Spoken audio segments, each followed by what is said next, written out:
He was extraordinary to work with. I loved working with him. It was easy. It was just easy. Eric Nils has been passionate about filmmaking since he was a small boy, when his father owned an 8mm film camera. He's worked for many years as a freelance director for a national television company and given lectures on sound and film editing. Susie got interested in filmmaking after she was given her first digital video camera 8 years ago and hasn't stopped making films ever since. She has written for several magazines and is currently working on her autobiography called Living with a Genius. Although the Walkers share a love of filmmaking, they have very individual styles and mainly work on their own projects. This programme is a celebration of their work.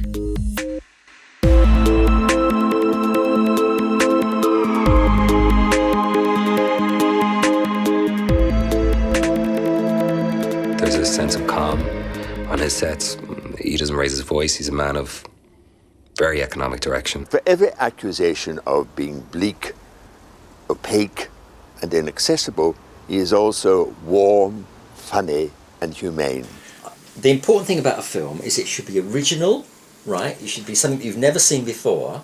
It should be unexpected, and it should have a modicum, and I stress that word, just a modicum of technical proficiency. So it should be in focus. It shouldn't wobble all over the place. You should be able to hear the sound, hear what people are saying. That's all you need. Last spring, I was invited to the home of Susie Walker, an independent film director who I know quite well. We wanted to discuss her recent documentary called Cooper and to hear what she had to say about the Frome Film Festival she had just attended.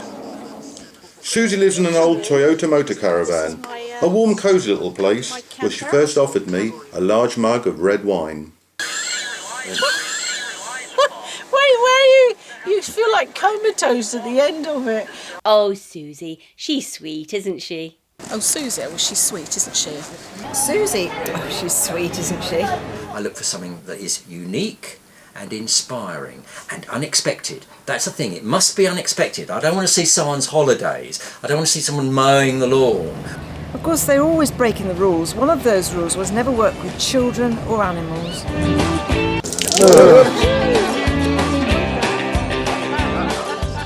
Last summer, I saw a spider in the garden and I couldn't resist filming it.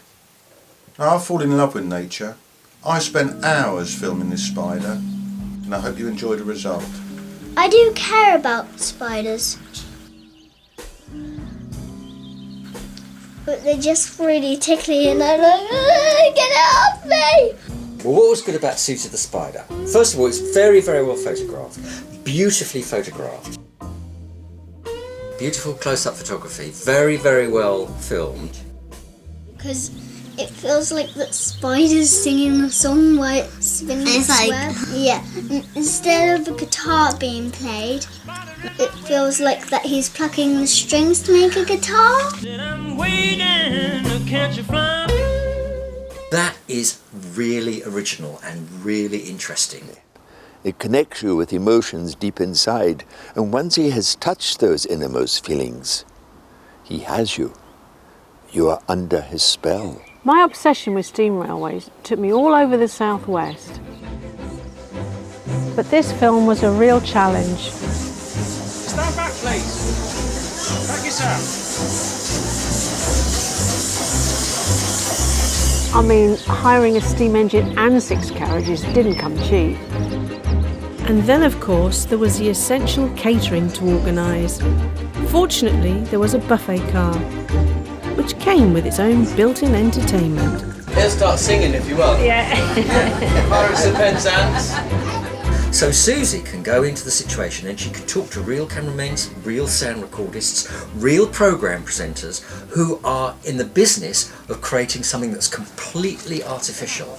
So you get 3 worlds in one. You get the artificial world of the Floggit programme, you get the world of making the Floggit programme, and then you get Susie filming the making of the Floggit programme. It's a bit like a club sandwich, really. As her producer, it was a pleasure to work with Susie on that film.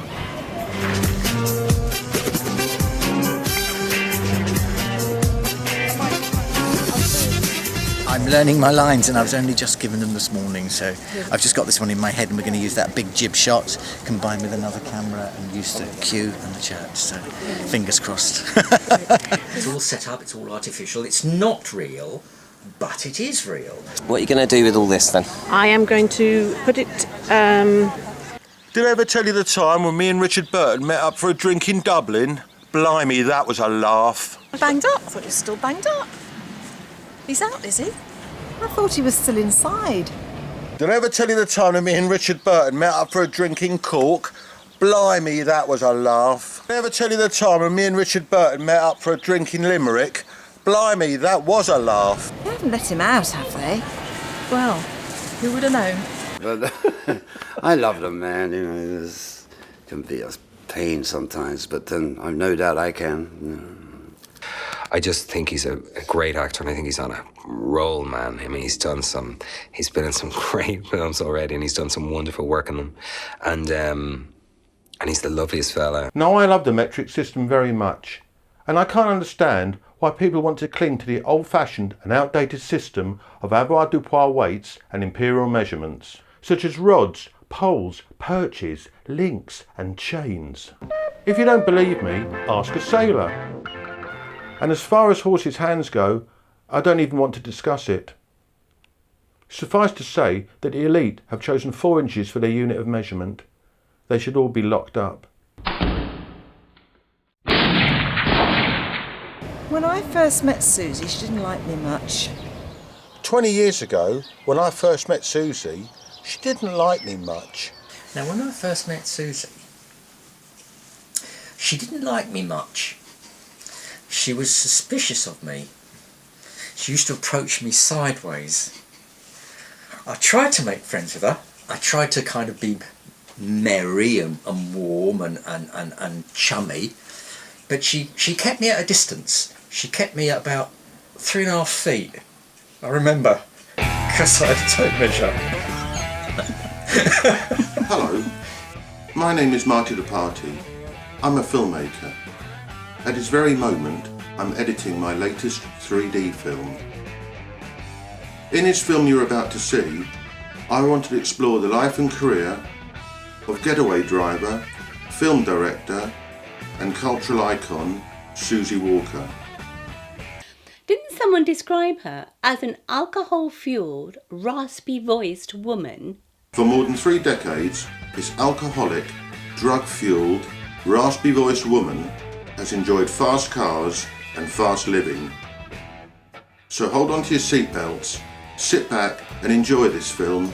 It could be a bumpy ride. Thank you.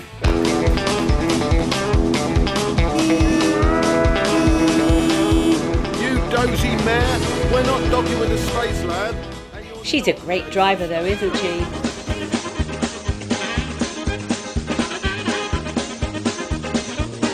Oh yeah, I've got to tell you this. There was that time when we hired a gazebo from a props company. They had it for years apparently. It was a very popular item. How we managed to break it, I'll never know.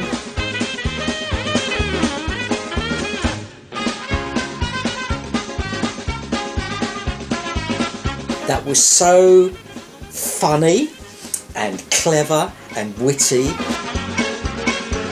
Well, obviously we had to offer them compensation, but they didn't seem too happy with the £5 Marks and Spencer voucher that I offered them. I can't think why. No, of course we weren't happy. We were absolutely livid. And in fact, she still owes us for the bunting. And that is a very funny film. I laughed and laughed at that film. I mean, in my mind, I think the world went from black and white to Technicolor.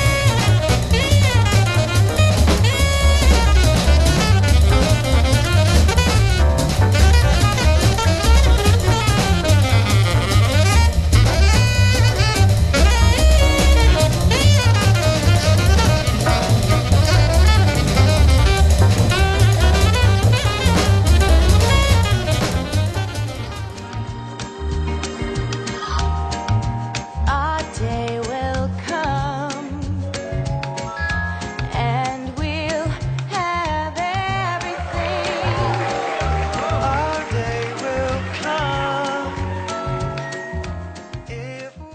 No, he was extraordinary to work with. I loved working with him. It was easy.